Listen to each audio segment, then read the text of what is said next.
feel safe on our streets, our transit system, our workplaces, and our homes. A few weeks ago, I laid out my administration's blueprint to end gun violence, a multidisciplinary approach to reducing crime and addressing its underlying causes. As I said then, the sea of gun violence in our city does not have one single point of origin. It flows from many rivers, each contributing to the problem. Reducing crime will require both intervention and prevention. That is why it is urgent that we request the state's immediate assistance in expanding the number of beds for those in critical need of mental health care and funding for the medical and support staff they require. Too many of our fellow New Yorkers are cycled through temporary care and released before they are ready, often due to the limited availability of long-term support and housing.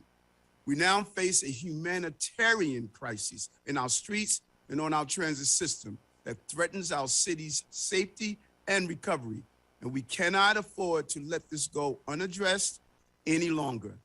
And as I have previously mentioned, we also ask for state to make targeted amendments to New York's bail laws to allow judges to consider a defendant's dangerousness, especially for individuals accused of perpetrating gun violence.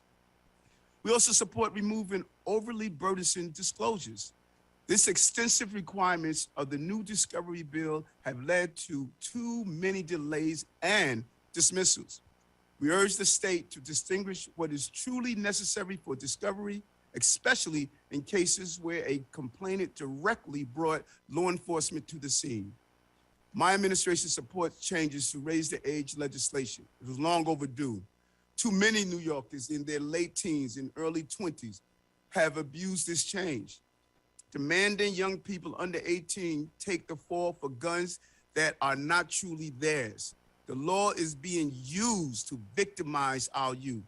And finally, I also support the Clean Slate Act, which is essential to our holistic approach to public safety. We cannot allow a criminal conviction to define a person's life. It did not define my life. I have a criminal conviction, and I'm now the mayor of this city. We need to do it for others. The more opportunity we provide to those who have had contact with the criminal justice system, the safer we will all be. The second major step of my plan is to increase the earned income tax credit. It has been nearly 20 years since the city and state of New York increased earned income tax credit benefit that has helped to many low to moderate income families. This is why I'm asking state to authorize the city to boost the amount the city gives back to recipients of the earned income tax credit up to 30% of the federal benefit, depending on income. In addition, I'm calling on the state to match our efforts by increasing the amount it gives back to recipients with an additional state investment of up to $250 million. The state has been generous to New Yorkers, but it hasn't adjusted the percentage it gives back in nearly 2 decades. It's time to change that. The cost of living is up, and a dollar doesn't go as far as it used to be. We all know that. Expanding the EITC will allow New York to give money to hardworking New Yorkers and build a strong foundation to address ongoing economic inequality. With your support for this proposal, we will ensure that much needed relief will reach those most in need. And finally, we get to childcare, so important for all of us. Many of the hardships faced by working class and low-income parents have become more pronounced during the pandemic. Those who cannot find affordable childcare are trapped in a never-ending negative economic cycle. They need help. We recognize and appreciate that the executive budget expands childcare eligibility. The governor's proposal will increase childcare eligibility from 200% of the state income standard to 300% in 2024. These increases will make childcare subsidies more accessible for vulnerable families that need help, and we support this proposal. The budget also includes $75 million in federal funding to provide wage enhancement for childcare workers, which is also welcome. We look forward to working with the governor and you to go further in providing pathways for families to access affordable childcare. This is so important for us. Also, the state should fund the cost of the increased foster care subsidy rate on localities. If this is not addressed, the city faces a $117 million shortfall, depriving other city-funded social services desperately needed resources. 2 additional proposals could help create more child care space by utilizing tax incentives. The first proposal will authorize the city to offer property owners a tax abatement for retrofitting space to establish child care centers. The second proposal will authorize New York City to provide a tax credit to companies that provide free or subsidized child care for their employees in their space of business. We must do everything we can to lift up working and lift up families and across the board and those working adults. These proposals, along with other initiatives, will be included in the enacted budget. We'll help make sure our children are cared for and our parents are supported. While we continue to advance our COVID-19 recovery, we must also address our economic recovery. Now more than ever, New York City economy and especially our small businesses need our help. To make this happen, we are going to slash red tape and make it easier to do business in the city. I've already started this work with my Small Business Forward Executive Order, which directs city agencies to reevaluate the penalties issued to small businesses. This will be a hallmark of my administration. When I campaigned for mayor, I didn't just promise the people new programs and ideas. I promised an efficient government that prioritized responsible spending of public dollars. We must get our money's worth. I have already begun to make good on this promise by implementing a program to eliminate the gap, or PEG, which will require city agencies to find savings in their budget by 3%. I've also appointed the city's first chief efficiency officer who will hold city agencies even more accountable to our taxpayers. These actions will build one of the most cost-effective and fiscally responsible governments this city has ever seen. As you have heard, we have a lot of work to do for the city, and our sleeves are rolled up to get stuff done. Of course, we need your partnership, which brings me to the governor's executive budget. I want to thank the governor for including many of our essential priorities in this budget. I especially want to thank Governor Hochul for including a 4-year extension on mayoral accountability for New York City public schools. This extension will help my administration improve education and prioritize equity. Instead of leaving our students to fail, especially our Black and brown students, we will help them overcome adversity and find their way. I suffered with dyslexia as a child, and we can't allow that to happen again. These roadblocks must continue to be removed from our students, and we can make it happen. And so I see my time has run out. We have other things I hope come up during your question and answer period. But again, I thank you for allowing me to come before you, my former colleagues, and most importantly, my friends. Thank you, Mr. Mayor. We now will go to members for questions, and we go first to the chair of the Assembly Cities Committee, Assemblyman Ed Braunstein.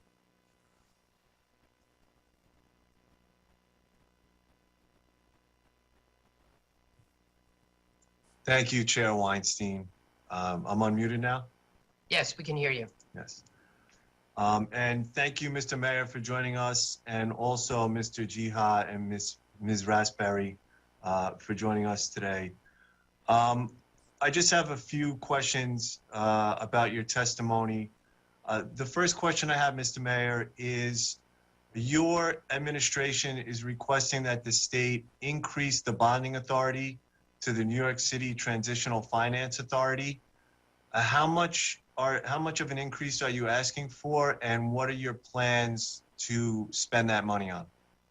Thank you so much. As I stated, I'm joined with the head of my budget, Office of Budget. I'm going to let him respond to that.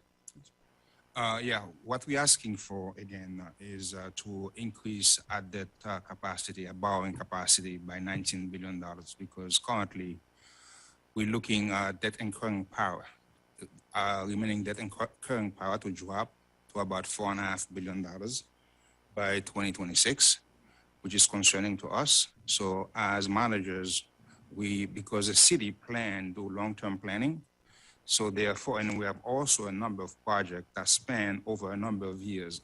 So as a result, we cannot wait until 2026 to secure this additional capacity. So that's what we're asking the state to provide us an additional $19 billion of capacity for the TFA. So this is just to help with existing projects. It's not for new projects? It's to help for existing project, because this is only increasing capacity. It's not increasing borrowing. It doesn't mean that we're going to borrow that much money. It's the debt. This is the capacity that we had, and because of the drop in property value in New York City, and the borrowing capacity of New York City is tied to the commercial value, to value of properties in New York City.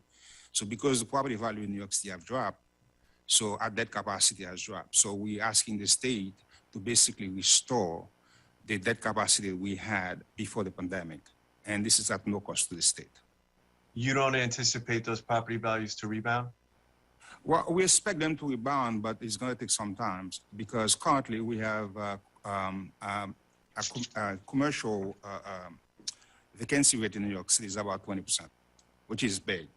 So you're talking, if you're looking at it a different way, it's basically the entire downtown Manhattan is basically vacant. That's what 20% vacancy means. So it's going to take some time. And also, we don't know whether or not this is a structural shift in the economy because of people working from home, hybrid economy, whether or not companies would basically begin to shrink their footprint in New York City. So again, it's not clear yet. And we cannot wait for property to say, we're expecting property value to come back, so therefore, we don't need the additional capacity. So as managers, we're doing many things at the same time. We're hoping that the commercial real estate values in New York come back, but at the same time, because we have to plan a capital program, we cannot wait and hoping that it will come back. So that's the reason why we're asking the state to give us the authority so we could plan long term. Okay. Another question. And Assemblyman, it falls in line to what your advocacy and fight for, what you have done to allow us to be on equal footing with design build. We want to make sure we expeditiously get these projects done, and being able to borrow at the right capacity is going to assist in that. So this is in alignment with what you have allowed us to do and the work of the Assembly has allowed us to do here in the city. Okay, thank you. In 2021, we allowed the city to establish a rainy day fund. It seems that in 2021 fiscal year, the city invested $500 million into the rainy day fund, and it's projected again in 2022 that the city will put another $500 million into the rainy day fund. Do you plan to continue this trend of adding funding to the rainy day fund? And if not, or if you plan on taking money out, what would be the criteria for which you would remove money from the rainy day fund? Our goal, and I'm going to let my budget director tackle that, but let me tell you this. Our goal is to continue to put money in the rainy day fund. As we saw, COVID was not a rainy day, it was a typhoon, and not being prepared for the future. In the out years, we're looking at a multi-billion-dollar budget deficit. So we're doing the smart things now. That is why we put in the 3% peg, because we're being prepared for the out years and the challenges that we are going to face. So it's our goal to ensure that we get an efficient government, look at the waste and the cost savings to make sure we can be prepared for the future. We want to continue to place money in the rainy day fund. John. I think you answered the question right, Mr. Mayor. That's the goal. Currently, we have $1 billion in the rainy day fund, and our goal is not to take down the rainy day fund for any reason, unless there is an extreme emergency. But our ultimate goal is to keep adding to the rainy day fund. Great.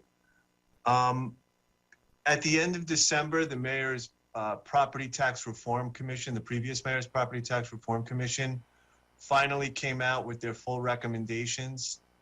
Do you plan to implement any of those recommendations, or what are your plans for comprehensive property tax reform? I mean, we all know that homeowners, particularly in the outer boroughs, pay higher effective property tax rates than generally wealthier homeowners in Manhattan and parts of Brooklyn.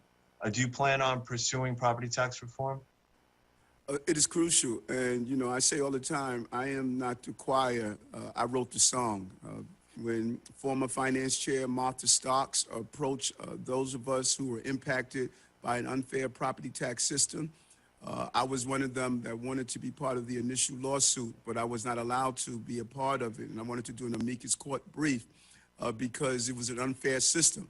And so our administration is going to be focused on creating a fair system that is not overburdensome and unfair to those in the outer boroughs.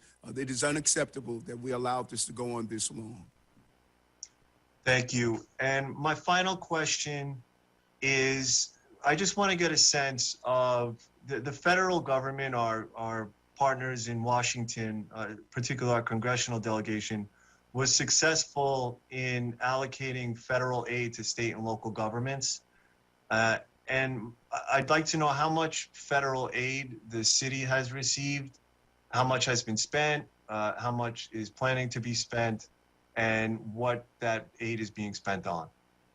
Okay, I'm going to let my budget director, John. Yeah. We receive about $5.8 billion from the federal government, and the money is fully appropriated at the last adopted budget.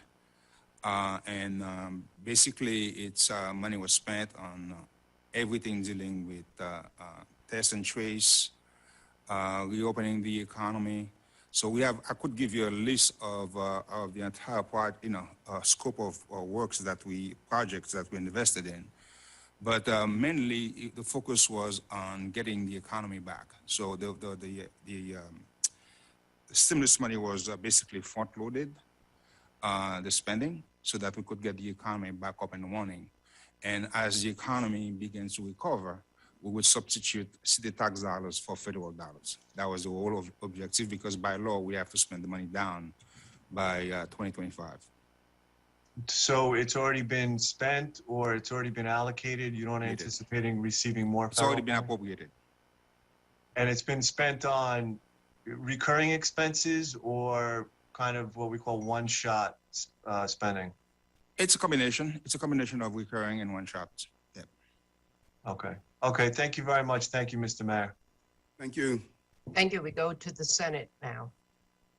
Thank you very much. And our first questioner will be Chair of the Cities Committee for New York City, Senator Luis Sepulveda. Thank you, Madam Chair.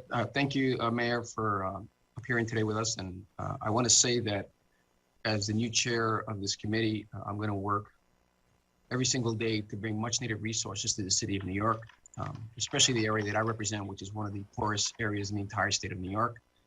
And I hope that we can continue the partnership.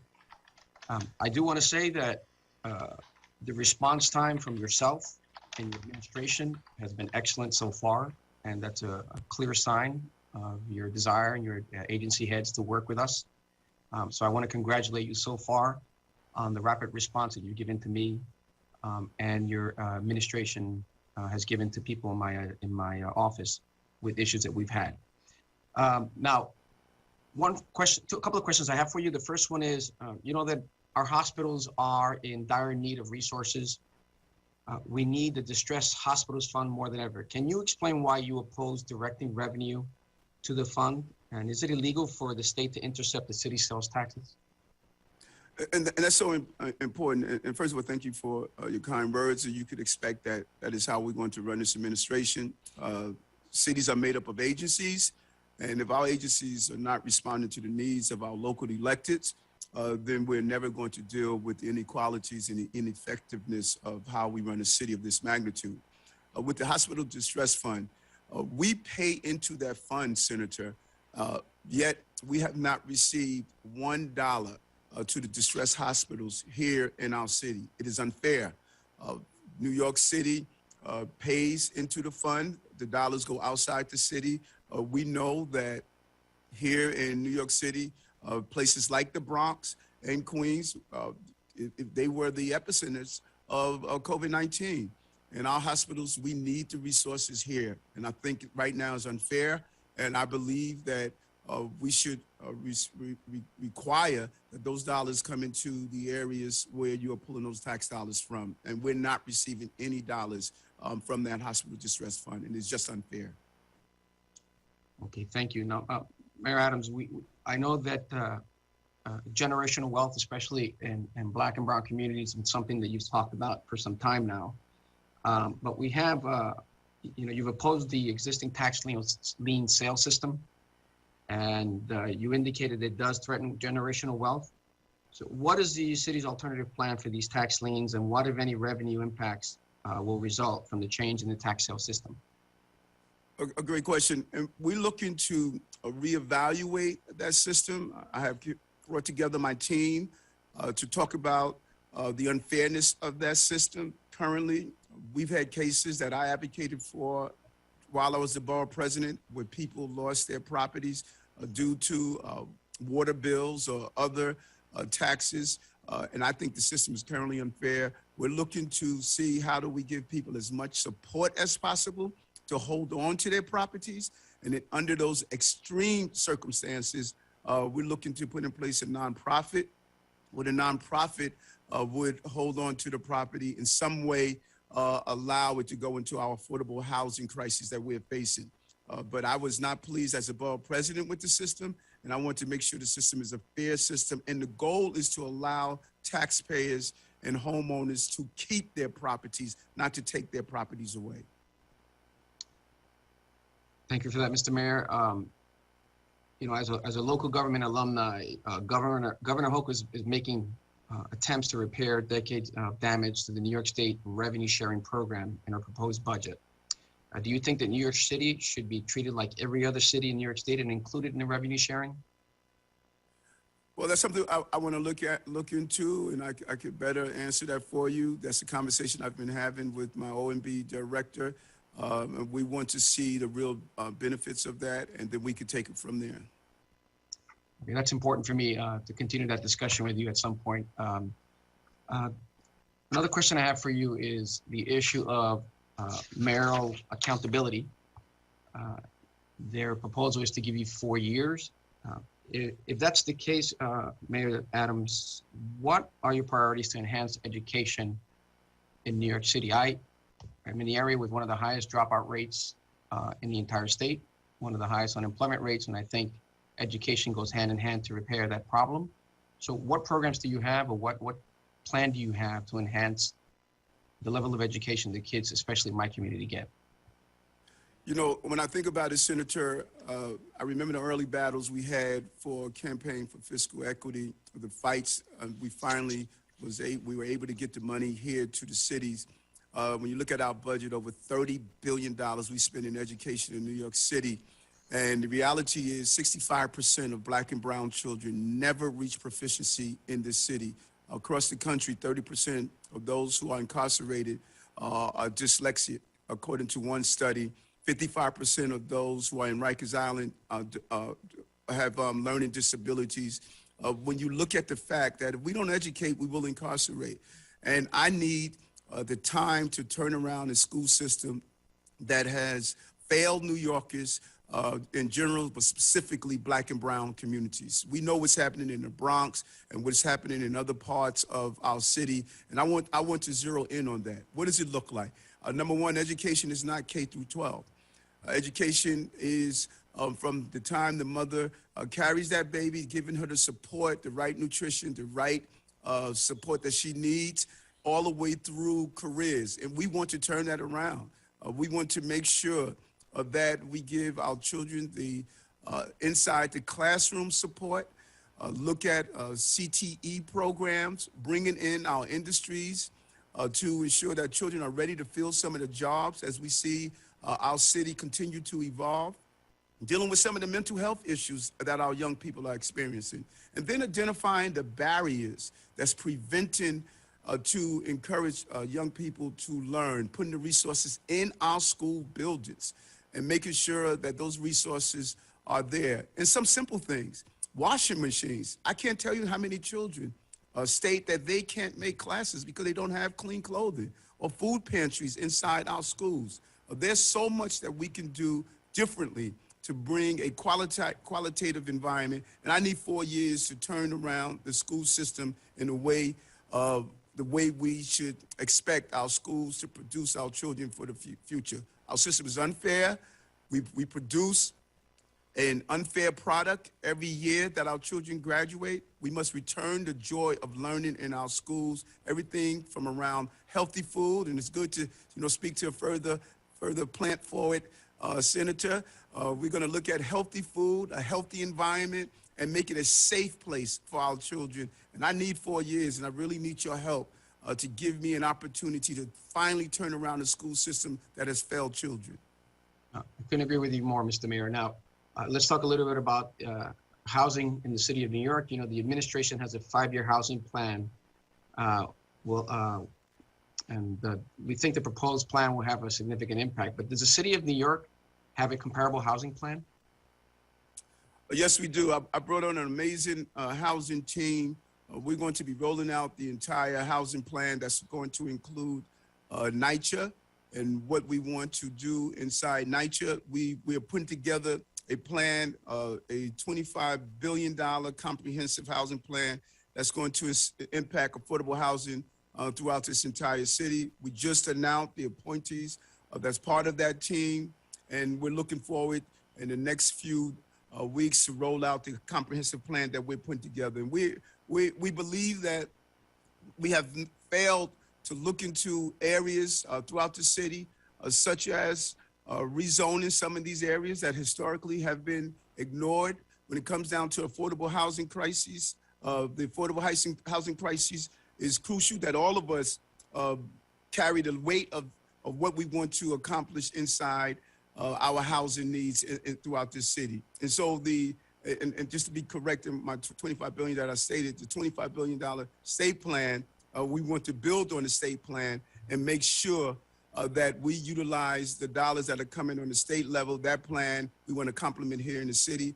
And I have my new housing team that was put together. They're going to build on that plan to make sure that we're prepared here in the city to deal with the housing needs and cycle out of the homeless system that we have in the homeless shelter, particularly congregate shelters, because children who are in homeless shelters are less likely to graduate from high school. And as I've always stated, if you don't educate, you will incarcerate. And we're going to build out a solid housing plan and roll that out in the next couple of weeks.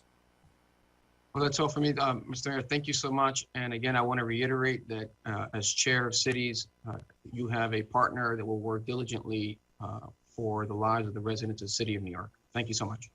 Thank you. Thank you. Back to the assembly.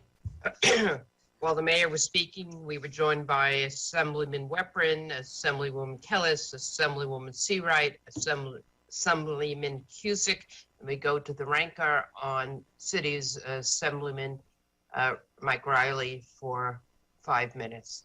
Although before Mike starts, let me just read off the senators also, sorry. We've been joined by Senator Robert Jackson, Senator Cordell Clary, Senator Sue Serino, Senator Shelley Mayer. I think I've gotten all the senators. And I see Senator Leroy Conry. Oh, excuse me, Senator Leroy Comrie. How could I forget you? Excuse me, Leroy. Thank you. That's my old neighborhood, Senator Kruger in South Jamaica, Queens. There you go. Good morning, Mr. Mayor. Good morning, everyone. Good morning. We go now to Assemblyman Riley. Good 5 morning. minutes. Good morning, Senator.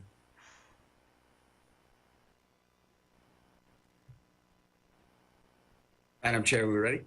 Yes, please proceed. Thank you. Thank you, Madam Chair. Thank you, Mr. Mayor, for your testimony and for appearing here today. I appreciate your candor and your opening remarks. I wanted to touch on something that you spoke about with regards to raise the age law. One of the things I've been talking about, and I actually introduced legislation about, was the 16 and 17-year-olds being able to remain in youth part criminal instead of automatically going to family court. And one of the things there is firearms, and they're only allowed to go to youth to be prosecuted in youth part criminal if they display a firearm currently. One of the things that I think should be added to that is the mere possession of a loaded firearm, which would allow district attorneys to petition to keep it in youth park criminal court.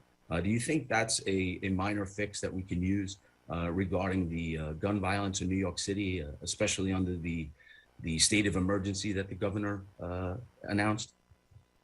Thank you for that question. First, I am a strong supporter of raise the age. I'm a strong supporter of raise the age. We need to tweak that aspect of raise the age. And oftentimes people misinterpret that, how important that tweak is. If you are stating that a child that is considered for raise the age carries a gun but does not display that gun, then they're treated in family court. That is a problem. Similar to what many of us are aware of, what happened during the 70s and even early 80s, drug dealers would have the younger children carry the drugs because they knew they would be handled in family court. They are doing that now with guns. And I like to be very clear. I don't know if you can see this, but last year, 10% of individuals under 18 were arrested by NYPD with a gun. 6 years ago, that was only 1%. 1%. That is what's happening. And since 2019, of the 2,500 16-year-olds receiving consideration, half were rearrested and 10% for a firearm. I mean, sometimes when we hear these numbers, they're sort of a vague soundbite. No, these children are being exploited by adults to carry guns. And when you allow them to go to family court and they're adjudicated in family court, then you are going to constantly have these young people being exploited. We had a young person who was arrested with a gun, then while placed on probation in December, January, he was caught with another gun, shot himself and a police officer. If he did not shoot the police officer, he would have been treated in family court because that gun was not exposed. That is a part of the bill that we need to tweak. Thank you, Mr. Mayor. So switching gears a little, I want to talk about mayoral control of the schools. I know that we're discussing extending it for 4 years. I'm more in line with 3 years because I think that should be, and it regardless of who is mayor. I support mayoral control. I just think there's always room to reevaluate and tweak, and we've seen that over the years, especially during my time as a member of Community Education Council for District 31 in Staten Island. But one of the things that I've been trying to advocate to change in mayoral control is to increase parent engagement. And that involves maybe the PEP members having more parents assigned. And additionally, I would like to remove the ability for the appointing authority to automatically remove a PEP member. I think that if we allow only to remove a PEP member for cause, that will make sure that when they're voting on the proposals by the mayor and the chancellor, regardless of who that is, the merits of that plan will stand the vote. Not necessarily because there's maybe some arm twisting because of the person who appointed you. Could you touch on that? Yeah, I am fully supportive of parent engagement. That was my #1 complaint about mayoral control, is the lack of engagement with parents and having them have input. That is why I was really proud of bringing on Chancellor David Banks. When I attended what David Banks did in the Eagle Academy, and I used to go to his PTA meetings, and I would see standing room only. He did not build a system that was centered around what the administrators wanted. He built a system that was centered around parents. And I believe that's what we must do with mayoral accountability. But I want to be clear that I need to be held responsible for improving our schools. And it's challenging to do so without having the 4-year period that's needed. And you don't have to feel as though you need a piece of legislation to say that Eric is not going to listen to your input and your consultation on what's happening in your particular school's districts, because that is not the case. The goal is to hear from parents, to hear from those lawmakers that are receiving input from parents, and build a school system that's responsive to that. And I need 4 years. I need 4 years to accomplish this. I saw what happened when I was in Albany, and I saw what happened this year. Every 2 years, you're trying to figure out and plan forward on what to do. We can't go back to the old system, and we need to hold the mayor of the city of New York responsible for educating our children. Parent feedback is important. We're going to seek that, and I was very clear with my chancellor, and we're going to get that feedback from our parents. Thank you, Mr. Mayor. Thank you, Chair. Thank you. We've been joined by Assemblyman McDonald and Assemblywoman Gonzalez Rojas, and back to the Senate. Thank you very much. And we will next up be Chair of Local Governments Committee, Jim Gorin. Thank you, Madam Chair, and thank you very much, Mr. Mayor. I do have to say, as a senator from Long Island, I find both the tone and the initial agenda of your administration very refreshing. And I think many of the issues that you've raised, and especially here today, are not only regional issues, but statewide issues as well. So I guess I want to start with criminal justice and your opening remarks, referencing that the problem has many rivers that we have to deal with. So one of those rivers, and when you referenced the bail reform law, I think it's clear you're talking about targeted amendments. You're not talking about repealing the law. You believe in the underlying changes that were made to make sure that we don't have two different systems of criminal justice based on the particular wealth or lack of wealth of the defendant. Would that be fair to say? Yes, that's the question you're asking, correct? Yes, you support the underlying criminal justice reforms that we passed, but feel that we need to make, as you refer to them, target amendments, that we should no longer continue to have, two different systems of justice as it relates to somebody's ability to pay. Well said. Not only do I support it, sir, I advocated for it. As a sergeant, I went to Rockefeller Plaza and protested against the Rockefeller drug law. Then I went to Albany as a senator, and I co-sponsored the bill to repeal the law.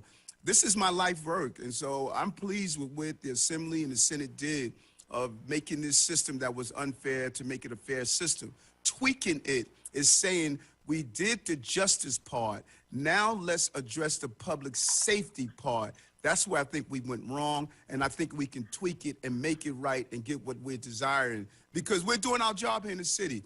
We removed 6,000 illegal guns off the street last year, close to 400 this year while I've been in office. We can't continue to allow these rivers of violence to continue. Let's remove the illegal guns, and let's remove the small percentage of people who are carrying out the act. That's what we're missing, and that is what we have to zero in on with precision policing. So along those lines, and I think it would be fair to say, whether it's the state legislature or it's our Congress, anytime you pass major reforms of this magnitude, you constantly have to look back and see where changes perhaps need to be made. So specifically, on the issue of bail, what would you think of some revisions that would give judges the discretion to simply remand somebody based on some set of extraordinary circumstances, concern for the community, perhaps the individual themselves really should be given the opportunity for drug treatment, a diversion program. If we gave judges a remand provision for certain circumstances, and we'd have to define that, and we asked the judge would have to put on the record what those circumstances are very specifically, had it reviewed subsequently in a quick period of time, perhaps by another judge, but just based on the facts and circumstances of a particular situation, giving that judge some narrow discretion. What would you think of something like that? And this is in pieces. When we talk about some of the great reforms that the lawmakers did in Albany. So let's first deal with the bail reform. The general premise of the bail reform is something that I was proud of to see accomplished because, as I stated, it's my life work. Two areas I think we need to look at. One, discovery. The discovery area is crucial. When I spoke to Eric Gonzalez, the DA in Brooklyn, he took down three major gangs, violent gangs that were participating with 14, 15, and 16 years old who had several homicides.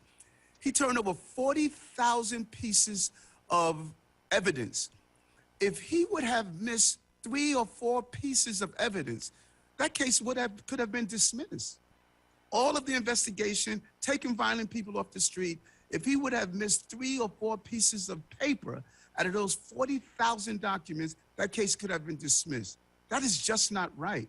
And then when we look at that judges can't have the power of discretion, let's remove the cash bail system because one should not be able to get out of jail just because you can pay bail. Let's take that away. But judges should look at the case that's in front of them and say, this person has 2 gun arrests, 2 shootings, and he's continually saying to the people of the city that I don't care about the safety of you. That judge should have the right to make the discretion that this person should be held. And by doing so, we should evaluate with transparency if there's a pattern of judges who are abusing that discretion. Let's retrain them. Let's have the chief judge look at their actions and make sure it's done right because we can't go backwards. Thank you, Mr. Mayor. That was very well said. Just switching to another topic, if I may. We need to do much more in this state to provide affordable housing, both in the city and out in the suburbs. And however, there is a proposal in the governor's budget that would, in effect, I believe, take away the ability of local officials to have any sort of discretionary review or hearing as it relates to requiring accessory dwelling units to be built on single-family lots. And many of my communities are already doing this. But one of the questions I have, and perhaps it can't be answered here, it may need a deeper dive, but one of the concerns I have is that this law in itself may take away the ability of New York City's Uniform Land Use Review procedure to have any powers at all. Take away, the ability of local community boards and members of the city council to really have any discretion on some of these applications. So I guess I would ask if you could look at that, or if you have an answer now, and also perhaps maybe there are ways that we in the state can incentivize the city and our local governments to provide some of this type of housing as well. What are your thoughts on that? I'm a big local government guy. There's not a one-size-fits-all to our local municipalities, and we are in a housing crisis. I am in full support of how do we continue to expand our housing stock, and I think it's crucial that we give the power to local government to make these determination decisions. We saw it after the recent hurricane, what happened, the flooding that took place, particularly in Queens and Staten Island. I think that we could do it in a smarter way. We can build smarter, and we can make sure that we can address both ends. How do we build for the future and our environmental issues, but also how we deal with the housing crises that we're facing. And local governments can make those decisions in a smart way. Thank you very much. And one other question. One of the concerns that we have with this budget that we're grappling with is that our federal government has still failed to give us back our state and local tax deductions. So, it's killing my constituents on Long Island with our high property taxes. I know it has an impact in the city, and I hear that you're looking to help property taxpayers there as well. What can we do collectively, those of us who represent areas outside the city, you as mayor and officials in the city, to really push Congress to get this done? So, because it almost seems like it's no longer top on the agenda down in Washington, D.C. And we're talking about salt. Salt, Is that what yes. you're talking about, correct? Yes, salt. You know, people often talk about what the federal government did for us, which I want to thank our New York congressional delegations for doing so with the stimulus. But if they really want to stimulate the economy of New York State, bring us back salt. We need salt. Salt was a penalty towards New York City and New York State. We need to have salt.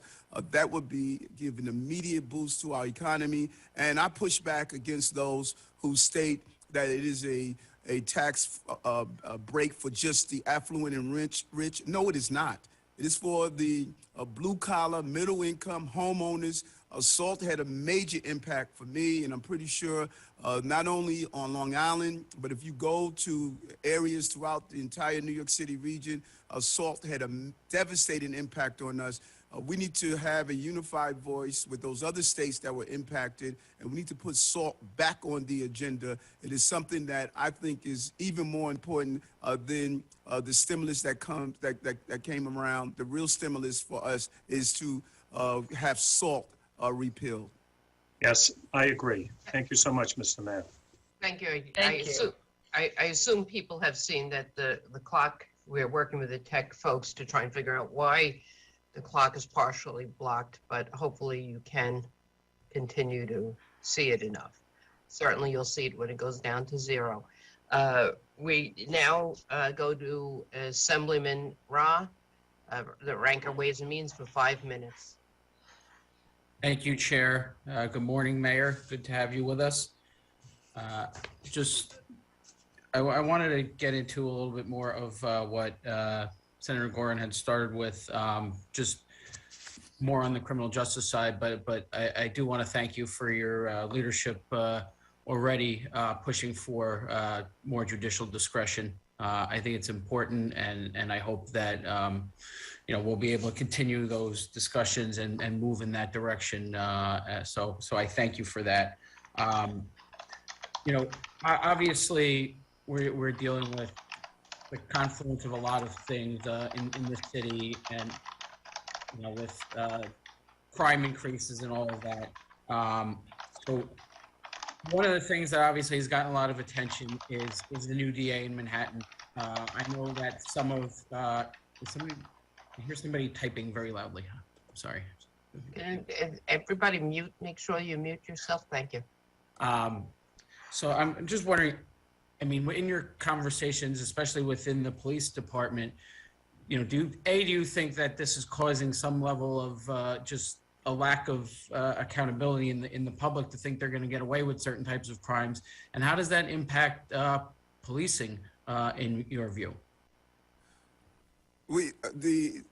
District Attorney Bragg, he and I had several conversations, and I want to respectfully not go into some of the private conversations that we have had over the last few weeks.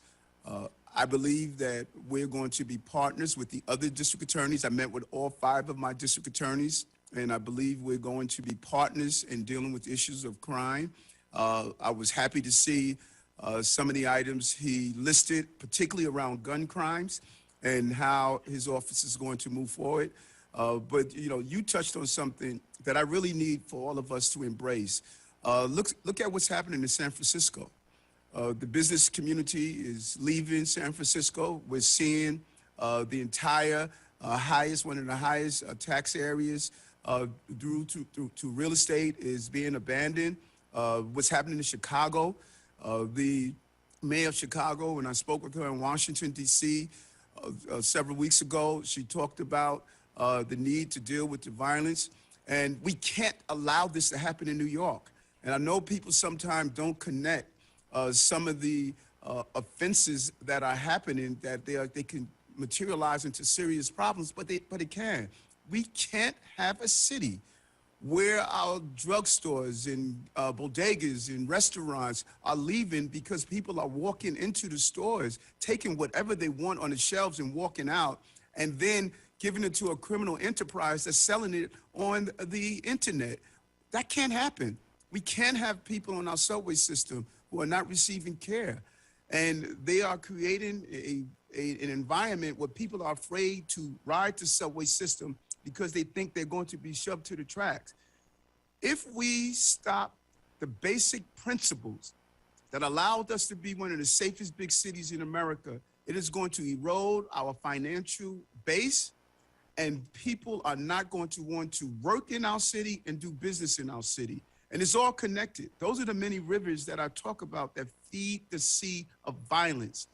And we don't have to be heavy-handed, but we have to be clear. There's expected behavior to be in a city like New York, and it's something that we're going to make sure we carry out. And that is what my Police Commissioner Sewell, and her team is clear on. My mental health professionals that are partnering with us to deal with the homeless crisis, particularly those with mental health issues. And we're going to send the right message in my grocery stores, my supermarkets.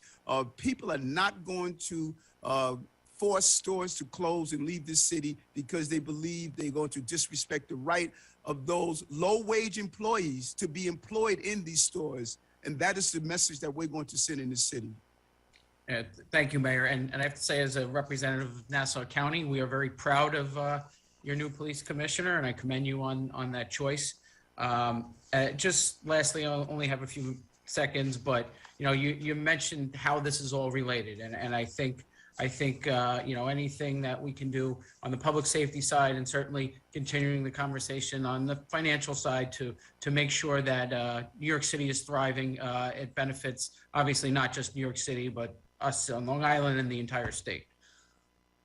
Well said. And the images that come from New York are cascaded throughout this entire country. And if people see that total disregard for the basic right of our fellow New Yorkers, that is an image that's going to cascade throughout this entire country. And we can't go backwards in heavy-handed policing, but we can't go backwards to 2,000 homicides a year, 98,000 robberies, and the equivalent amount of felonious assault.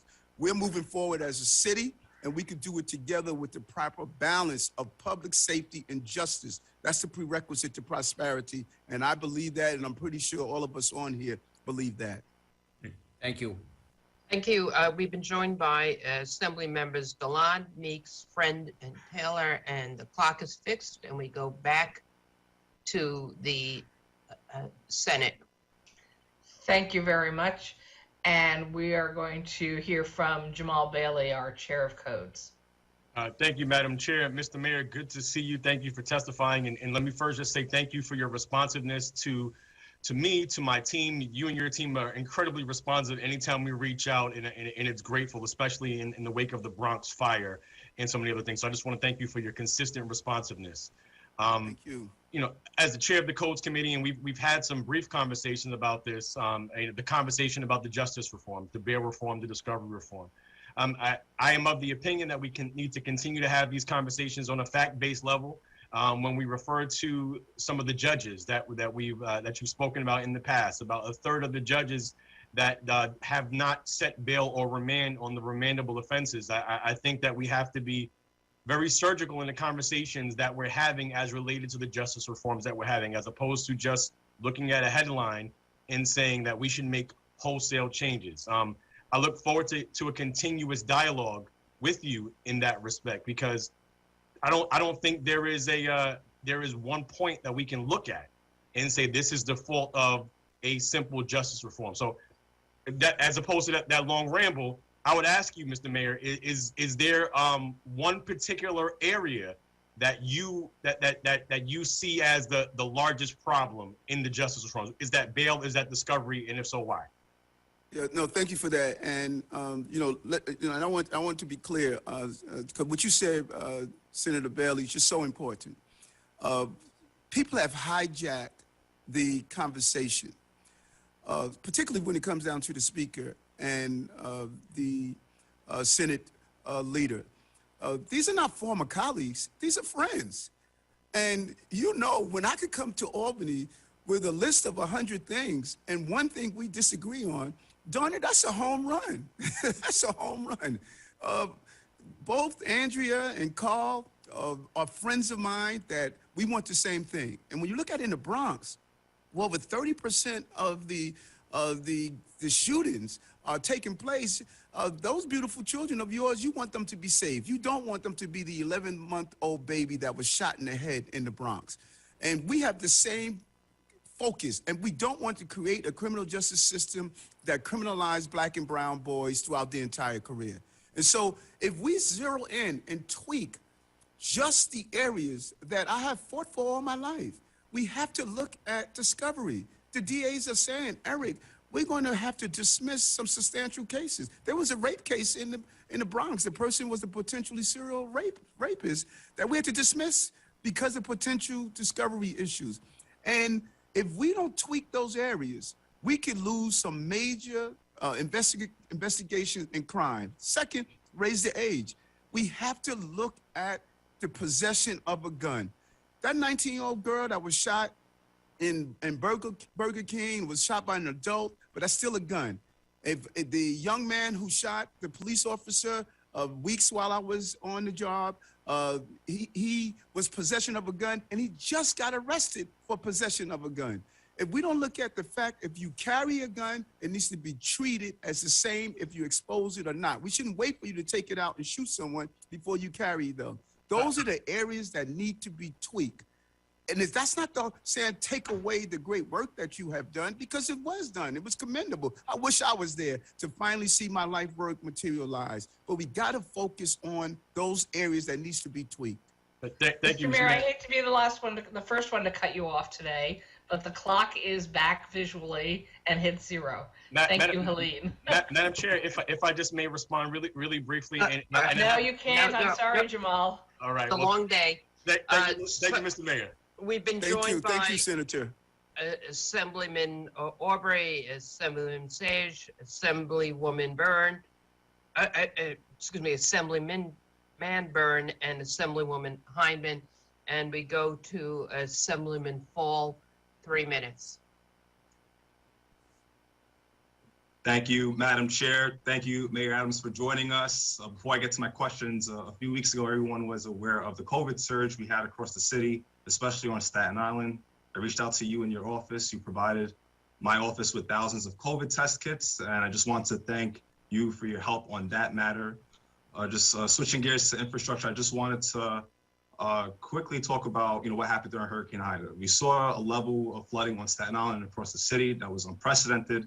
Lost a lot of lives, many experienced property damage that burned a hole through their pockets, which includes people being displaced from their homes. I personally drive through my district during heavy rain to see, catch basins not maintained, which results to levels of flooding that we saw during Ida. So what can I tell my constituents about your plan to address future flooding, especially when it comes to upgrading DEP infrastructure?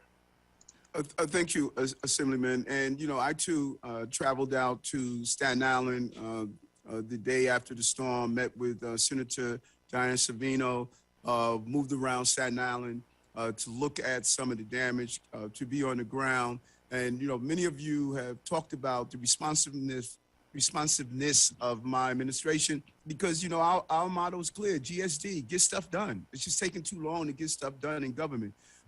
First, we need to do this in layers. We need to look at what are the short-term things that we can do. Let's just clean the basins.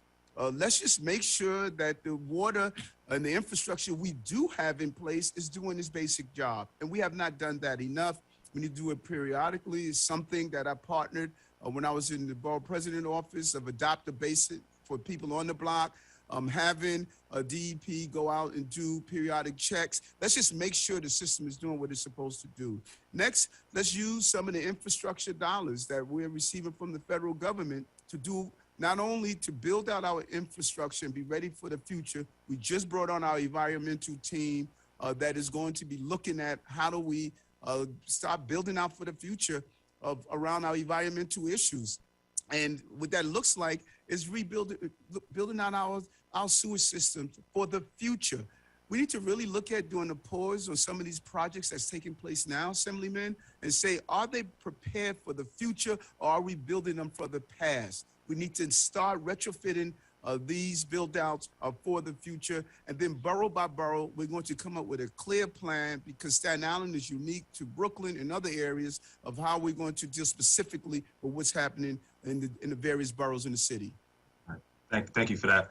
I know I have 20 seconds, but I just wanted to quickly highlight or just a couple comments. If you could please make sure that your staff expedite the works that's going on at Stapleton Houses, so folks can get their cooking gas back on. That would be great.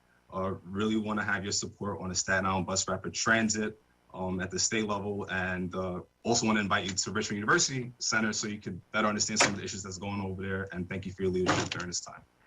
We get out there next week, brother. I look forward to do it. And NYCHA is facing a $40 billion capital shortfall, and bureaucracy is in the way.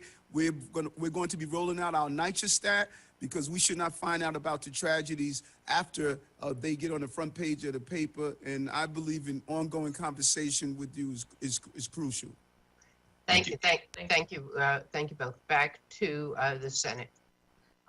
To Senator Diane Savino. Thank you, Senator Kruger. Good morning, Mayor Adams. Welcome to Tin Cup Day in Albany. Although certainly it's not your first experience here. So I only get 3 minutes. I'm going to talk fast. As you know, first I want to thank you and your administration for your amazing attentiveness, not just to myself, my staff, but my constituents. It's a refreshing change, certainly, and I know the minute I reach out to you or anybody on your team, you immediately get back to us. I want to, just echo my support for your requested changes to not just raise the age, but the changes to the criminal justice reforms that you're asking for. You know probably better than any mayor who sat in this chair that's asking us to do things, how difficult it is to move legislation, to change legislation. Your experience as a member of the Senate, when you walked in the door 15 years ago, you were one of the leading members who taught us how to implement the anti-gun violence programs. The SNUG program was a creation of Eric Adams. You were one of the leading members who led the fight to reform the Rockefeller drug laws. So you understand probably better than any mayor of the city of New York how we have to reform legislation with precision. And so I don't think people understand, you're not suggesting that we repeal what the legislature did, but that we look at legislation as we are required to from time to time and tweak it. So towards that end, Assemblymember Cusick and I are introducing legislation to reform raise the age, to address those gun charges that you eloquently pointed out don't belong in family court. We're working with the DAs. I'm also introducing legislation after having worked with the CEO of the HHC, Mitchell Katz, and Kathy Wild, to address the challenges that face our chronically mentally ill homeless population, who cycle in and out of our emergency room, wind up in our subway tunnels, and in chronic mental health crisis. We need to change the definition under mental health law of what is a person who is incapable of taking care of themselves and a danger to themselves or others. So working in that precision capacity, we're going to try and provide you the tools, also addressing the shortfall in funding so that you can have the money you need to have mental health beds in the HHC in the city of New York. I only got 48 seconds left. So again, we stand here as partners with you. I'm very excited. I believe you should have 4 years of mayoral control, and I support that. And of course, as always, we are your friends, your colleagues. I'm very excited to see you as the mayor of the city of New York. Thank you so much, Senator. And, I joked on the campaign trail that I felt like Anthony Fauci when they stated, what was he during the COVID. And when I hear people who are new to this advocacy, this is my life work. And, when I was up in Albany with my colleagues, we sat down and, my team came to me to ask for that proper balance of justice and public safety. And that's what I'm doing now. We heard and we did an amazing job around the justice aspect of it. But public safety is crucial. And if someone that is a former colleague, that was a trusted former colleague on these law enforcement issues, from the days of 100 Blacks in Law Enforcement, from the days of advocacy for prison reform, visiting the prisons up in Albany, if a former colleague is saying, hey, you guys did a great job, but there's areas we need to tweak, we should not feel as though that this is an attack. This is love to make sure that we don't allow the small number of people who commit crimes to endanger our communities. So some people would say, Senator Savino, that 95% of the people who commit crimes are not impacted, or they won't come back and do something again. But what about that 5%? That 5%, those are the people who are wreaking havoc in our cities. 5% comes to thousands. You know, there's a small number of people that are committing crimes in the city, and they're slipping through the cracks, and a simple tweak would help us through this problem. Thank you, Mayor. I imagine there'll be some more opportunities to expand on this topic based on a number of witnesses that are here. I wanted to just mention that we've been joined while the hearings began by Assemblywoman Nolan, Assemblyman Otis, Assemblywoman Wallace, and we're going to go to Assemblyman Schmidt for 3 minutes. Thank you, Chairwoman. Mr. Mayor, I represent the Hudson Valley. A lot of my constituents commute to the city or utilize the city for medical services, etc.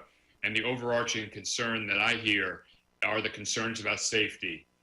We've heard some of your comments already, and we know there's resistance from some in the legislature to move forward with badly needed changes on the law and order and safety side. What immediate steps are you taking or can you take to reassure my constituents and the millions of folks who visit New York City before the legislature acts that safety is going to improve, that they will feel safe no matter what they need to do, whatever their business is in the city of New York? Thank you so much for that. First, as I stated, and I really need for us to, lean into the analogy that I use of many rivers. Those rivers are feeding the sea of violence. We need help on a federal level. We have to stop the flow of guns. You can't remove 6,000 guns from the city and still have an endless flow of guns. It appears as though as every one we remove, 5 seem to come in. And that's why I brought the president here in the city, so that he can sit down and see what we're doing around the partnership with city, state, and federal agencies. We need a 9/11 type response so that we can bring those agencies together with information sharing and stop the flow. But then no matter what the other rivers are doing and how we're able to dam those rivers, I have the responsibility and obligation of keeping the people of this city safe that come here to live or to work, and that's what I'm going to do. We're going to institute my anti-gun unit, not anti-crime. These are not officers that are going out in plain clothes. This is an anti-gun unit with precision policing to zero in on those who are the known trigger pullers so we can get them off our streets. We're then having a real partnership, because I'm pretty sure many of the people that come from your area, they ride the transportation system. We're going to partner with our mental health professionals and our law enforcement community to no longer have a policy of allowing people to be on our subway system when they can't take care of themselves and they're dangerous to themselves and others. That's unacceptable, should have never happened, and we're going to make sure they get the care that they need and deserve. But we're going to also be upstream thinkers. We're going to do precision resources. We're finding that there's a profile to those who are on the pathway to crime. Drops out of school, in homeless shelters, dealing with mental health illnesses. So let's not wait for them to pick up a gun. Let's pick up their lives by giving them the support they need, partner with the crisis management team, give them the resources they need to make this happen. Thank you. And real quick, I have a lot of New York City retirees in my district, very concerned about the changes to their retiree health care. They're concerned you haven't been able to meet with them. Can you pledge to meet with them and help fix their concerns? I am surprised that anyone would tell you that it's difficult to meet with me. I drive my team crazy, because if I'm on the street and someone stops me and asks me for my cell phone, I give people my cell phone. I am an accessible elected. I love being around people. I love hearing from people. You can't be a good shepherd if you're not hanging out with the sheep. So I look forward to meeting with them because I can hear from them. I looked over the plan. I spoke with my union leaderships and my director of OMB. They clearly laid it out. I am a retiree. That plan is my plan. And so I'm concerned about anything that's wrong with my health care. You don't become a civil servant to be a millionaire. You become a civil servant to have a stable retirement and live a good life. But I look forward to meeting with them. And I think that once they are explained that plan, they're going to feel more comfortable. I think we failed in the rollout and the explanation. Thank you. I'll reach out to your team to set that up. We go back to the Senate. Thank you. We next go to Senator John Liu. Thank you, Madam Chair. Welcome, Mr. Mayor. You had really high expectations coming in, and you've been hitting the ground running, and you're going to have to keep running for a while, man. Good to see you. My first question has to do with the way we run our schools in New York City. You mentioned in your testimony that you want that 4-year extension.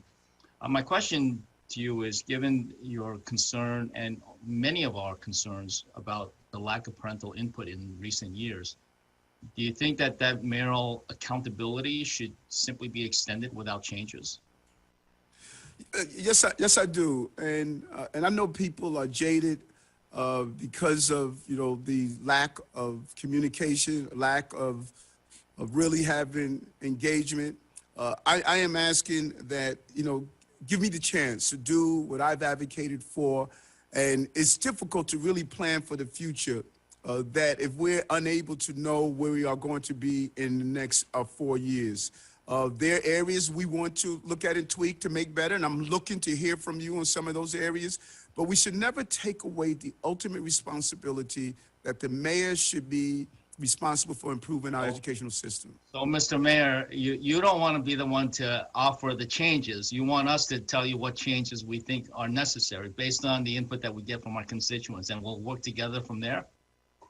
Well, I want to hear from you. I want to hear from your overall, based on what you hear from your constituents. But let's be clear, New York City residents, we may have 8.8 million people. We have 20 million opinions. They're not shy in telling me, Eric, where we think things are wrong. And so when we listen to what's coming from our lawmakers, based on my communication with parents, we will come up with a good plan, but it should end with the mayor being responsible for the school system. Sure, but that doesn't necessarily mean that there shouldn't be improvements made to school governance in New York City. You look at what happened in Chicago, they went away from mayoral control and went back to a more, what they would call a more democratic system of how to run our schools.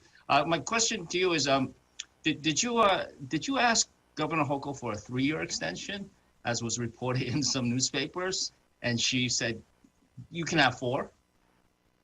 No, I don't know. Newspapers sometimes report what their interpretation of the conversation is.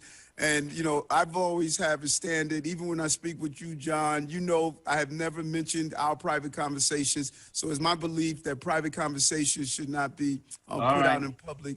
But I am clear on this. I want the responsibility of turning around a school system that has failed New Yorkers in general, but specifically Black and brown children. It is a stain on our city that 65% of Black and brown children don't meet proficiency every year. Unacceptable. If we need $3 billion for schools, then if the news reports are right, I think you should. I'm sorry, we need $4 billion for our schools. You should ask the governor for $3 billion, and maybe we'll get 4.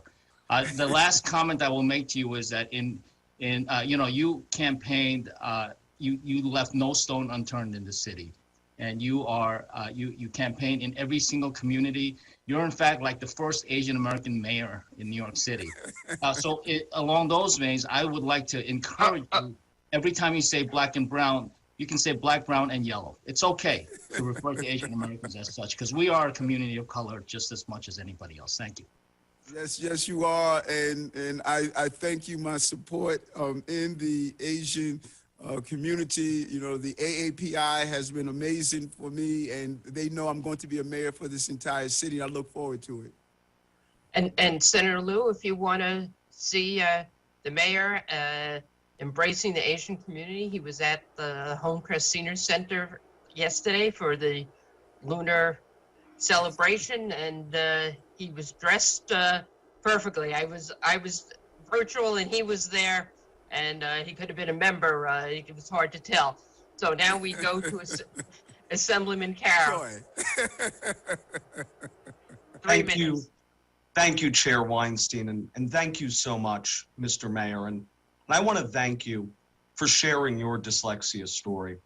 As somebody who is dyslexic, it was so refreshing to hear somebody talk about their struggles with reading, not because of intellect or effort, but because of the failure to diagnose and identify dyslexia and give those children the evidence-based reading curriculum that they so desperately need. My life was saved. Let me underline that. My life was saved because in first grade, a teacher identified me as dyslexic, and my parents had the means to get me a neuropsych, and then I was able to go to a school that provided me with an evidence-based reading curriculum that was multisensory, sequential, and rooted in phonics. I would never have gone to law school. I wouldn't be standing here today if not for that.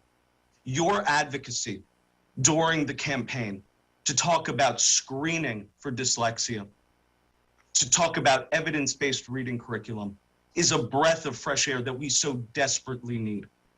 I commend you so much for what you and Chancellor Banks have done. I'm working with Chancellor Banks right now to circulate a letter among my colleagues for $10.2 million for identification and for curriculum interventions. Think about that, just $10.2 million in an education budget that's $30 billion. Can you tell us a little bit more about what you and Chancellor Banks are doing to make sure that we reach all of our children so they can meet their potential? You mentioned that 65% of Black and brown children in New York City are not at a proficient reading level. And we know if that's at 5th grade, if a child is not reading at grade level, they're rarely ever to catch up. This is a crisis. You've identified the crisis. You've taken your pain and put it to purpose. It's work that I've done here in Albany for the last 6 years. And I can tell you, we've only made incremental gains, but I feel the sky is the limit with you. So I want to thank you, Mr. Mayor, for that. I want to know how we can help you to make sure that we can have universal screening for dyslexia and we can get evidence-based reading curriculum in our schools, because right now we don't. And you know what? If you're a denier of evidence-based reading curriculum, you're no better than a climate denier, because the evidence is there, the science is there. We desperately need it. How can we help you, Mr. Mayor? Well, 20 first seconds. of all, you know, and I almost get sort of emotional when I think about it. You're thanking me, but I want to thank you. You know, I was ashamed even as an adult for being dyslexic. And I heard you talk about it one day, Assemblyman, and I made it my decision to talk about it on the campaign trail. I said, you know, I'm no longer going to live in the shadows of having a learning disabilities, because people stigmatize you, not knowing that you just learn differently. And when I saw your boldness about how you talked about it and you fought for it, we reached out in the borough president office and we said we wanted to partner with you. And you were receptive to that. And you're going to change the lives of people. It's unimaginable in this country that it is expected that 30% of our prison population is dyslexic. The crime is not what they did only on the streets. The crime is an educational system that denies families for so many years. And we're going to get it done. Right here in New York, we have already started on some preliminary actions here in the city. We're doing reading screeners for students in grades K through 12. But our goal, as you stated, is that we want to do universal screening for dyslexia. And then we have to stop demonizing what we are having parents feel that their child have a learning disability. They just learn differently. And our goal is to continue to work on a more substantial dyslexia screening plan that's universal. And DOE reading screening is crucial for the grades of, you know, K through 2.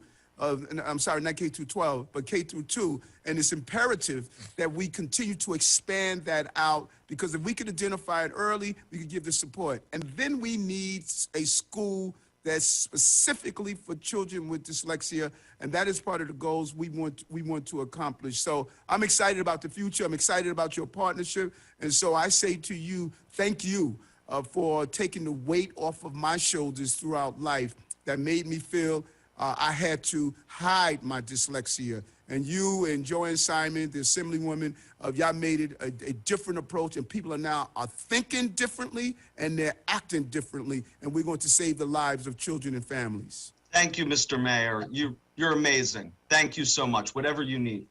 Thank you to the Senate. Thank you very much. We are up to Senator Pete Harcum.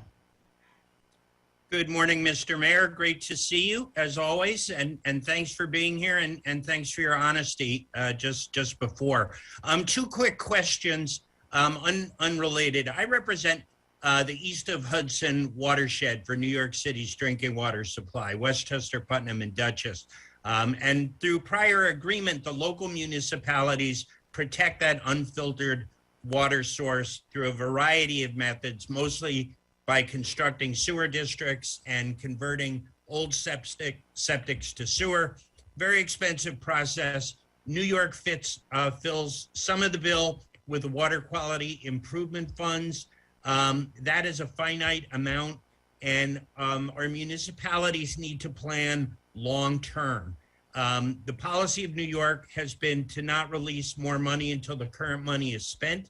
That's fine, understood, but the municipalities need to know how much the next level of funding will be so they can do long-term planning to protect the water supply of New York City. Last year at this time, your predecessor said he would release the amount. He didn't. Are you in a position where, I mean, not today, obviously, but can DEP at least let the municipalities know in the future how much money will be in the next round of funding so they can at least do some long-term planning?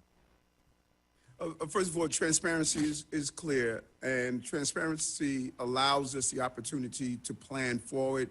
I want to turn it over to my budget director, but I can tell you that we want to be as transparent as possible. Jock, you want to add on to that?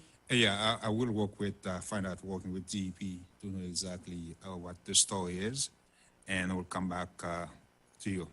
All right, terrific. Thank you very much. One other question. Just want to correct a mischaracterization from earlier in the public hearing.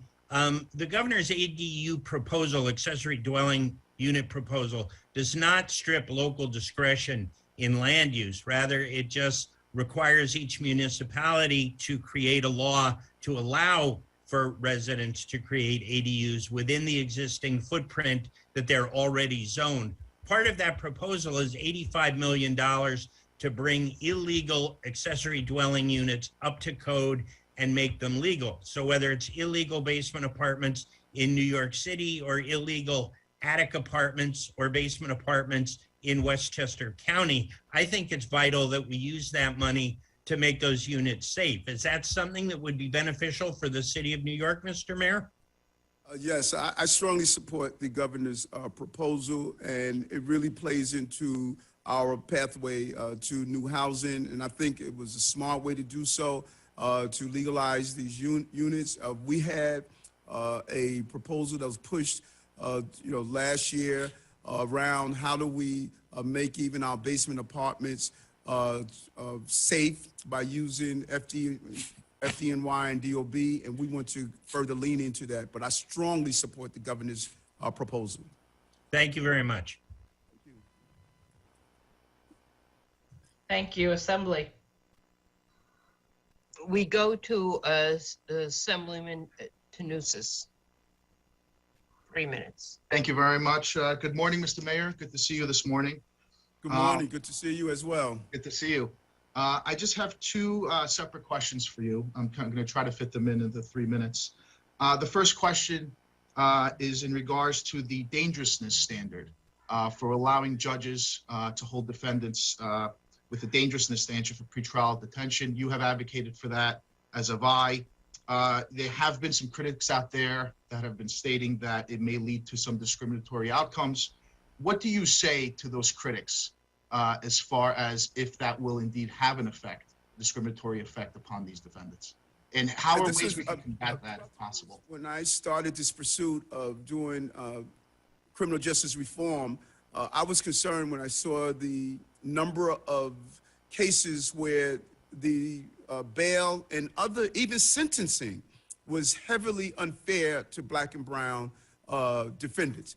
And I was extremely concerned about that. And I stated the way we can really keep this in alignment is to make sure that we have transparency. Every judge should do a clear analysis of their sentencing as well as their bail. And this can put that concern to rest. We could immediately identify it, and you could do this in real time. And that is how we address that issue that I was concerned about. And I believe there are mechanisms right now to make sure we don't have the unfair bail. But again, I'm for removing cash bail altogether. You know, I don't think your ability to pay should determine if your violence is something that you're dangerous to society. And I want to be clear on that. We need to, dangerousness is an important part of determining should someone go back out into our communities. Thank you, Mr. Mayor. The second question I wanted to ask you is in regards to charter schools. Charter schools have helped children in minority communities across the city. Would you support lifting the charter school cap to help our students in struggling communities? Well, you know, of course, you know, that's going to come out of Albany to make the final determination. And I'm a big believer with the chancellor, something we talk about all the time. It's about scaling up excellence. And wherever we find the excellence, if it's in district schools, public schools, charter schools, we say scale it up.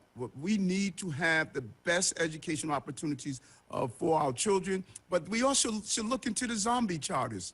We have a large number of charters that are not being used. Let's get those zombie charters also back online so that we can get the best system in support of that. So I'm in support of scaling up excellence wherever we find scaling up excellence. Thank you, Mr. Mayor. Guess it's back to the Senate. Our next is Senator Roxanne Persaud. Well, thank you. Thank you. Good morning, Mr. Mayor. It is great to see you. I just want to thank you for everything that you're doing. And are you hearing me? Yes, I can hear you well. Oh, thank you. Because my machine is going in and out. Thank you.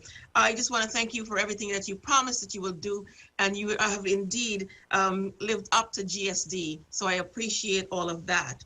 I want to ask you about summer youth employment. We've seen a spike in gun violence, primarily across my district. As you know, I have 7 numbered precincts, and up to yesterday in the 75th, there was another shooting, and on the 69th, there was another shooting.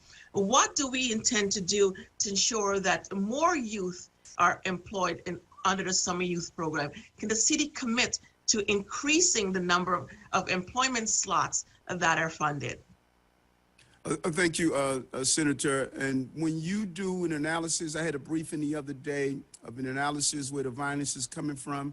Canarsie is one of the areas. We have a real gang problem that's taking place with a number of gangs, violent gangs in that area.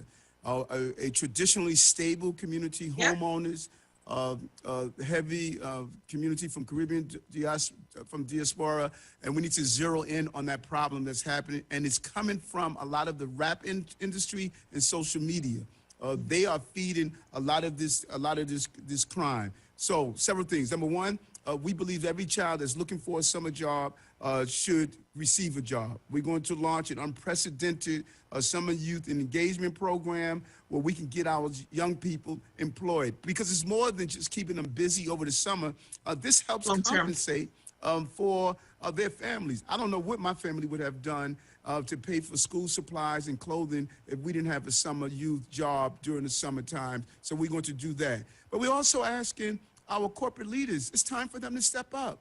We should do 100% paid internship program for every young person that wants a paid internship to allow them to be exposed to a corporate environment and put them on a pathway to employment. So it's imperative that we have our partnership from Albany to continue to expand the summer youth. But I'm a believer, Senator, 100% summer youth employment for all of our young people, and we need to accomplish that task during the summer months in particular, where crime normally is the highest. I'm not sorry to cut you, Mr. Mayor. My 24 seconds that I have left. Can you touch on why why NYCHA needs the public trust? Can you touch on that quickly? And also, I want to commend the commander of the 61st precinct for the mentorship program that he's implemented, and I want to see us replicate that across the city. If your team can look into that. But can you touch on the public trust for NYCHA? So important. You know, NYCHA, Senator, NYCHA has a $40 billion capital problem. And, you know, we often talk about, well, you know, when the federal government comes, listen, those bugles we're hearing, that is not the cavalry. That's TAPS. NYCHA is dying.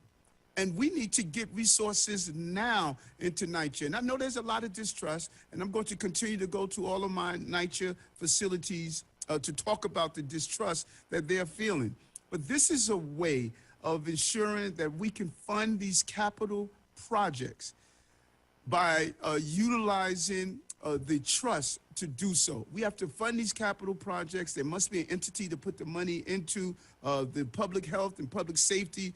NYCHA is facing, this resident has gotten worse throughout the years, and you know that because you have been in a lot of the various facilities. And I believe the ongoing conversation by establishing this trust could qualify NYCHA for more federal subsidies and establish better procurement rules. And I think it's critical for us to institute it. And we want to do a tour to all of our NYCHA facilities to explain to them what this trust is about, so we can rebuild trust with NYCHA and make sure that it's done correctly. Thank you. Back to you. We go to Assemblyman Weprin, 3 minutes. Good morning, Mr. Mayor. Good morning. It's great to see you, and great to see two friends of long standing who you brought with you, Tiffany Raspberry and Jock Jiha, who I've worked with closely over my 20 years in elective office, 8 years in the city council and now 12 years in the assembly. I chair the corrections committee in the assembly, and we had a hearing of the Assembly Corrections Committee in October, specifically on Rikers Island. And I have not had the privilege of meeting Commissioner Molina yet, but I hope to have an opportunity to sit down with him and go over some of the relevant issues. But out of that hearing, I'm introducing a package of bills, some to help correction officers and correction employees, like ending triple shifts, and dealing with sexual assault, increasing those penalties against correction officers. But I also have bills to change the intake process, to get the treatment and the mental health evaluation and substance abuse issues at intake, which could solve some of the problems and might have prevented some of the 15 deaths in the last year at Rikers. Can you comment on your plan to deal with the situation in Rikers? And I know Commissioner Molina, it's very much on Commissioner Molina's radar, but I haven't sat down with him or discussed it. Thanks so much. And we've done so much together, Assemblyman, and I'm going to make sure when we finish this conversation that I reach out to the commissioner so he could, you know, coordinate a time for you to meet with him. We inherited a mess on NYCHA. The lack of having a full understanding with the employees there. People think of employees as only being correction officers, but also the civilian employees that are there.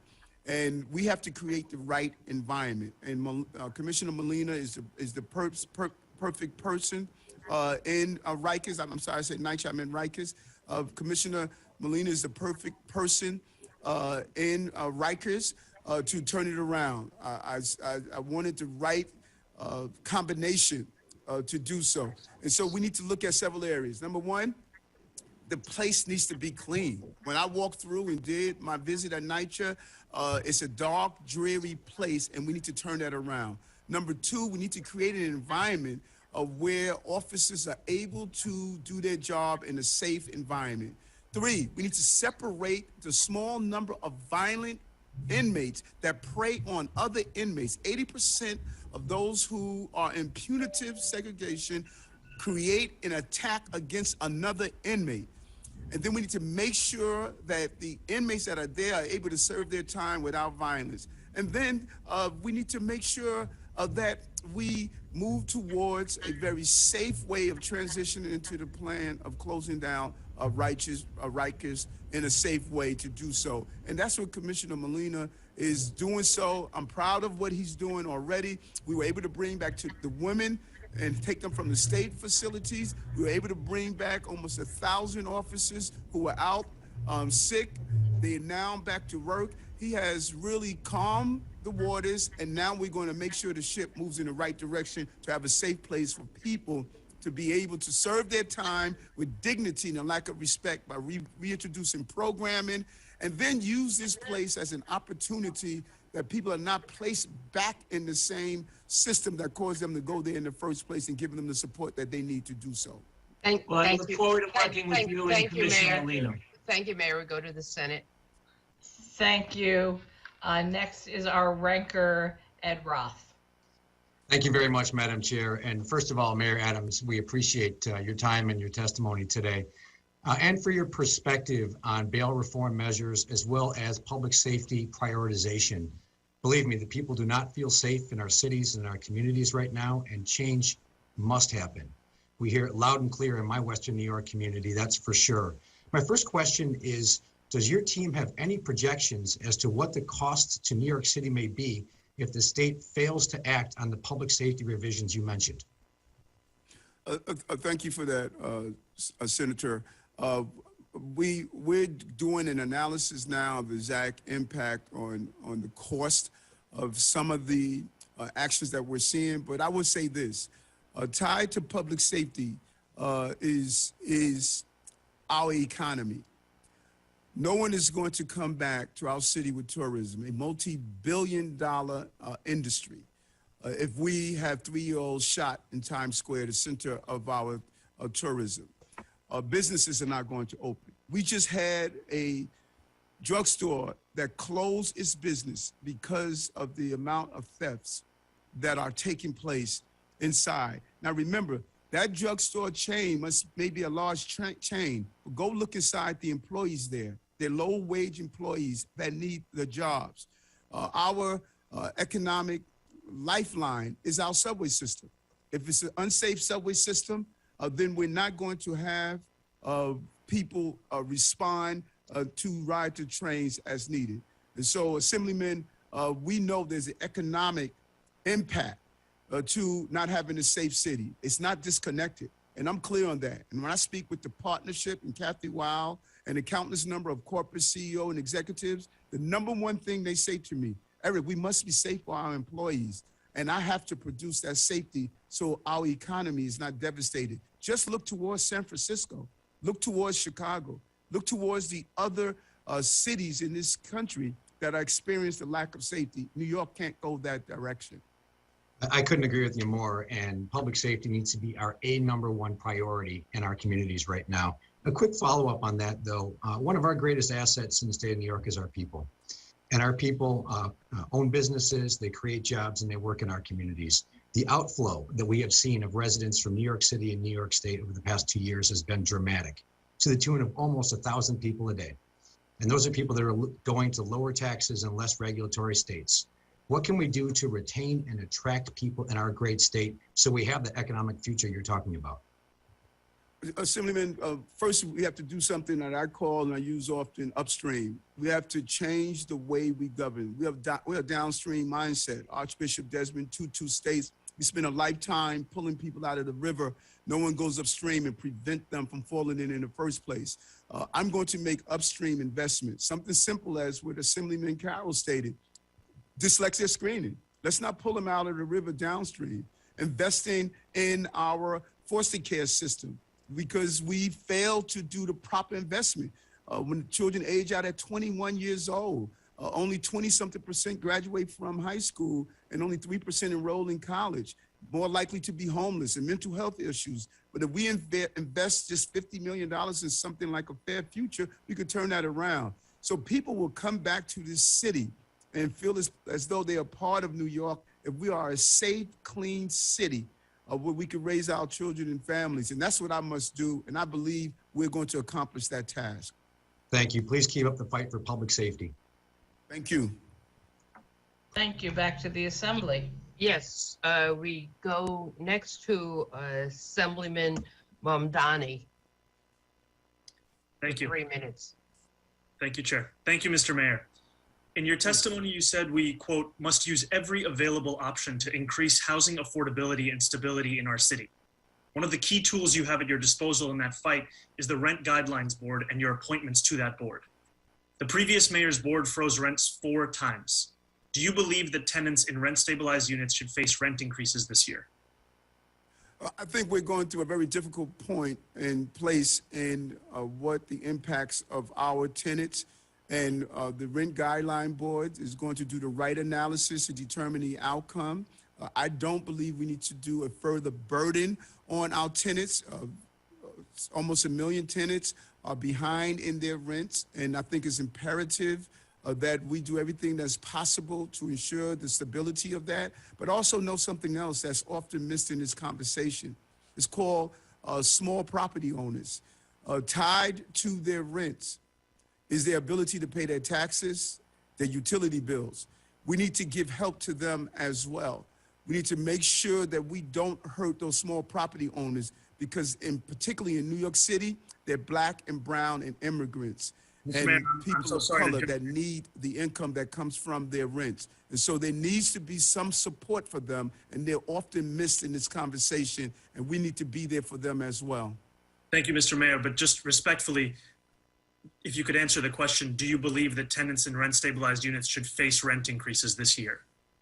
I believe I did answer that question. I believe the Rent Guideline Board is going to do their analysis. I will hope that we don't have to give an increase to those tenants because of what the burden has been placed on them. Many of them have been unemployed, laid off. Our economy is being hit. I think there's a balance. Sometimes we only focus on one end of the spectrum.